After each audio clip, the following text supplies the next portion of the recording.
Ouais, ça OK. On va avoir de la misère à le déplier, mais tantôt, quand on fera les B-rolls, je vais pouvoir te le montrer. Puis, j'en ai fait allusion, je l'ai pas dit, mais dans le montage de nos tops et nos flops. Ouais.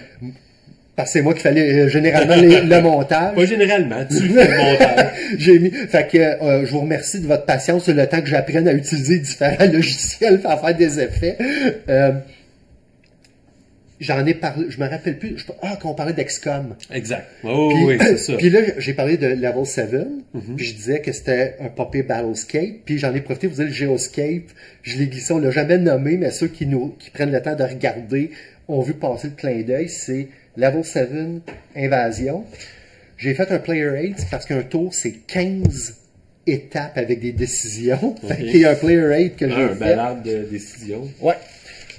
Tantôt, je vais te sortir le board qui est la planète, mais c'est, fait que pour expliquer grosso modo, c'est que la Terre est envahie par des extraterrestres, puis ça fait très War of the World où tu as des capsules qui tombent sur la Terre, qui vont spawner des bébites.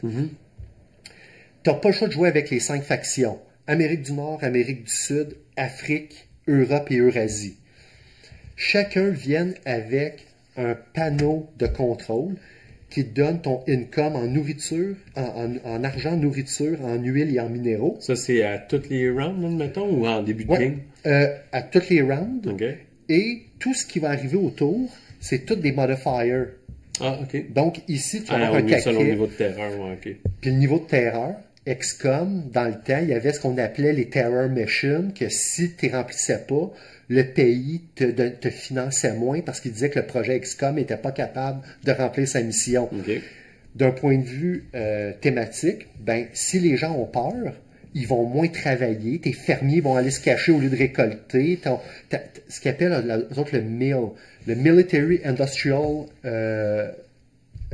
ou le MIC, Military Industrial Complex, qui est l'abstraction de ta force militaire industrielle à produire des choses. On peut imaginer pendant la guerre, si tu n'as pas de travailleurs pour faire rouler tes usines, tu ne peux pas équiper tes soldats, tu n'as personne assez pour contre tes troupes. Puis ça ici, c'est essentiellement, on pourrait dire, mettons, je sais pas moi, par million, tu as 18 millions de personnes, tu as 12 millions de personnes, puis tu vois ici, moins tu as de monde, moins tu as de nourriture à gaspiller, mais essentiellement, quand tu tombes à zéro sur cette grosse traque-là, ta nation est tombée. OK. Tu as ici, au lieu d'avoir mis des jetons, ou peu importe des tracks, ils ont mis toutes des roulettes. Ouais, c'est bien ça quand même. Ici, tu as chaque nation a été divisée comme en 5 regroupements, 5 villes importantes, ou peu importe. Ici, là, on a l'Amérique du Nord, on a l'Alaska, le Canada, les États-Unis de l'Ouest, les États de l'Est et Mexique. Ici, bon, il y a des villes qui peuvent faire des recherches. Ils ont une valeur de défense s'ils se font attaquer. Puis, tu peux même avoir des cartes. Si une ville se fait renverser, tu mets un overlay, puis là, tu commences à moins produire. Mais si tu la libères, ta carte, ta tourne, elle ne revient jamais à sa pleine hauteur. Parce qu'il y a quand même des gens qui n'ont pas confiance, mais tu as ramené des gens au travail. Tu perds un peu de malus, mais tu ne viens pas à ton maximum. Exact. Et le but du jeu, c'est de résister le temps qu'il y a un personnage là, qui est abstrait, qui doit se promener de nation en nation pour construire cette partie d'un projet qui va nous permettre de sauver la Terre. Mais il faut qu'il se promène de continent en continent. Fait que c'est de le protéger et de protéger les continents là où il est les morceaux importants. Essentiellement, c'est juste d'obliger l'espèce de tower defense au niveau des différentes parties du monde. Tu le files-tu, le côté Tower Defense du jeu, ou c'est genre... tu joues un peu à risque, tu envoies ton armée dans un pays, puis... C'est un jeu qui est honnêtement un peu long pour ce qu'il donne, parce qu'il est tellement procédural. Ouais, là, j'ai vu la liste des 15 étapes, là. Ouais, puis... C'est Development Phase, Warfare, et maintenant... Sur Regarde Battle, là, les battles là, se règlent sur un lancer de dés par nation, ou à peu près. Mais, tu sais... Il y a une étape, ça s'appelle juste le statut des territoires. Ben, selon qui a survécu, est-ce que ta nation est tombée, est-ce qu'elle est libérée, est-ce que... J'imagine que sur la map, c'est les mêmes divisions de territoire Amérique du Nord, admettons. Fait que si ça c'est envahi, tu le vois sur la map directement, c'est là que tu mets ton jeton modifieur, ben t'as tué le mode de modification. Ouais, t'as des territoires pas neutres, mais qui ont déjà tombé. Par exemple, le Groenland.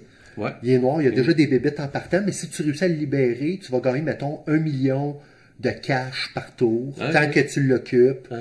Mais quand tu l'occupes, ça te prend un de tes soldats, qui c'est en nombre limité de ce que tu as le droit d'avoir. Ici, mettons, aux États-Unis, ben, en Amérique du Nord, c'est 6. Ben, si j'en ai un qui est là, ça veut dire que je défends juste mon territoire avec 5. Plus, je ne te l'ai pas montré, mais tu as un arbre de recherche sur quatre catégories. Tu as le militaire, on peut imaginer les armures, le pouvoir de se déplacer, la communication, qui peut augmenter le nombre de soldats que tu as, parce que tu peux coordonner plus de troupes. Tu as ce qu'on appelle les sciences biologiques. Protéger tes fermes, donc éviter que ces fermes-là, mettons, parce qu'ils ont moins d'engrais, tout ça, mais continuent quand même à pousser, malgré la guerre et compagnie, donc continue à nourrir ton staff. Puis, tu en as un, c'est les programmes sociaux. Parce qu'il y a de la propagande, il y a de la terreur, il y a de la peur. Donc, booster finalement ta population pour que ton mille y tienne. Donc, ta population qui travaille. Ils travaillent puis ils gardent confiance en ce que tu fais. Fait qu'essentiellement, c'est tous des trucs qui font juste jouer avec tes variables, de dire qu'habituellement, tu devrais perdre, mettons, parce que tu as un niveau de terreur de 3 food. Moins 3 food, moins 2 millions. Ah, ben là, tu ne seras pas impacté parce que tes programmes sociaux, ils ont ce tour-là, ils t'ont protégé. Ah, mais quand même. Fait que, c'est un bon jeu à jouer une fois par année. Ou, tu sais, mettons, là, je sais pas, on est en vacances l'été prochain, il y a une fin de semaine de boîte dehors, puis on sort pas, puis, ben, tu verrais qu'on l'essaye-tu, j'ai le goût de l'essayer, avec plaisir. Mais on va finir en faisant, bon, c'est une bonne game, on fait-tu d'autres choses? Tu sais, il n'y aura pas de grosse C'est un peu comme War Room, là, tu sais, c'est une fois heavy, presque. En fait, ça faisait longtemps, puis je l'ai même déjà mis à vendre, puis quand on a joué à War Room, je l'ai ressorti en me disant, ça va-tu me donner le même feel en plus petit? Puis oui. Ben, probablement que c'était mieux. Ben, c'est moins épique, mais c'est moins long, puis ça se joue en solo. Ben, c'est épique parce qu'on jouait on était 5 ou 6 gars autour de la table. 4 contre 2, je pense. Fait que, tu sais, c'est sûr que le gameplay est différent. Par contre, comme tu dis, c'est solo. Fait que de le mettre sur la table, puis de le runner, ça va mieux. Ben, ils n'ont pas les mêmes revenus, ils n'ont pas les mêmes trucs. Les États-Unis produisent pas beaucoup de minéraux, mais ailleurs, ils vont produire plus de nourriture. Puis, tu as aussi tout le concept d'échange, et qu'à un moment donné, c'est légal dans les discussions. Tu as une table talk de dire chaque nation a le droit de faire un échange. Autant de, tu sais, de cash, bouffe. Tu peux échanger ce que tu veux. Donc, tu peux échanger, dire, je pense que les seules choses que tu peux pas échanger, c'est des forces militaires. Mais par contre, pendant le jeu, tu peux les déplacer dans un territoire. Sauf que tu pourrais dire, gars, je te donne 3 food, mais à ton tour, tu vas déplacer un soldat de mon bord. Mais il y a 5... Tout le monde peut échanger une fois, il y a 5 nations, fait qu'à tous les tours de table, il y en a toujours une nation qui ne pourra pas échanger. Fait que là, c'est dire qui sera l'enfant pauvre. Il y a des belles idées là-dedans. Mais vois-tu, là, j'ai une table d'à peu près quoi? 10 pieds, là, ça, c'est pas le genre le deuxième, troisième? Le premier, c'était Level 7 Escape. Je trouvais que ça faisait un peu comme Cube. C'est un peu le film Cube? Ouais. Dans le sens que c'est 4 personnes qui se réveillent dans un complexe au 7e étage creux. Puis là, tu sais, c'est le genre de jeu où c'est qu'à toute fois que tu te déplaces, tu piges une tuile, puis il faut que tu la places. Fait que ton labyrinthe change.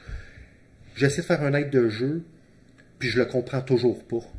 Tellement que les règles sont mal écrites. Puis, par contre, je pense qu'il y a moyen de faire un repurpose basé sur Bloodborne, Cthulhu Death May Die, parce que c'est tellement proche, il y a quelque chose à faire, mais c'est pas mécaniquement un bon jeu. Mais au niveau du feel, si t'aimes les jeux d'horreur comme moi j'aime ça, c'est hot parce que c'est un dungeon crawl, pas de magicien, pas d'ocre, mais là c'est des soldats, par exemple, tu places tes tuiles, puis tu vas avoir des docks de ventilation, puis tes aliens peuvent se promener dans les docks. Ça reste avec les extraterrestres, puis tout, là, même si c'est l'escape. L'histoire, fait que c'est ça. Le jeu finit là, quand tu lis les conclusions, parce que c'est 7 scénarios, chaque étage. Ils disent tout le monde s'est échappé. Et là, quand tu commences Omega Protocol, ils disent ceux qui se sont échappés de, mettons, Omega Bravo Facility ont commencé à parler de ce qui s'est passé, et donc l'industrie doit faire un contrôle, envoyer des soldats là-dedans, puis raser tous les aliens qui survivent. Puis Protocol ressemble à quoi comme gameplay versus, mettons, Escape puis c'est 3 jeux. Escape, c'est un dungeon crawl où tu bâtis tu mets tes tuiles, puis t'as pas d'armes. Quand tu trouves une arme, les soldats vont t'attaquer. Si t'en as pas, ils vont juste essayer de t'assommer. Puis, fait que c'est plus un hide and seek.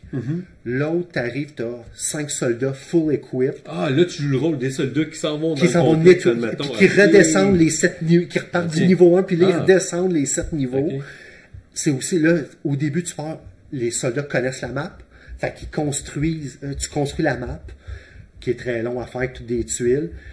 Puis là, c'est mécaniquement, c'est un one versus all. Tu as le Overseer qui a son tableau de bord avec entre guillemets, c'est magie, mais essentiellement, c'est spawner, mettons, faire un crumble du sol. Fait que le sol, il tombe, puis tes soldats pognent 2 dommages parce qu'ils viennent de se casser une jambe. OK.